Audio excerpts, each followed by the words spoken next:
In this video, I'm going to be teaching you guys how you guys can recover a T-Mobile money. By that, I mean, let's say you guys have like an account in T-Mobile money, but you forgot your password, so you guys are not able to log in. So there's like a recovery option as well through which you guys can recover your account and change your password without knowing your initial password, alright?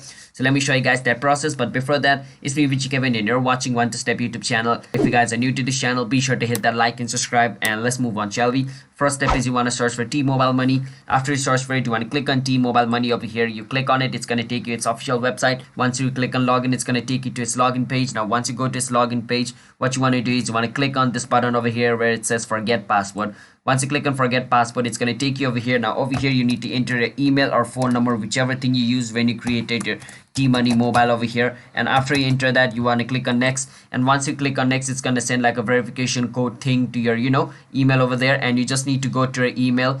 So you just click on continue after that as well. After you enter your information, which asks you over here, it's going to ask you to choose a method and how you want to verify it. After you choose the method like your phone or your email, you choose the method. After you do that, it's going to send like a verification code thing. After you verify it, it's going to ask you to change your password. So that's basically how this thing works. Hope you guys were able to understand the video. If you guys did, don't forget to hit that like and subscribe, and I will see you guys in my next video. Bye bye until then.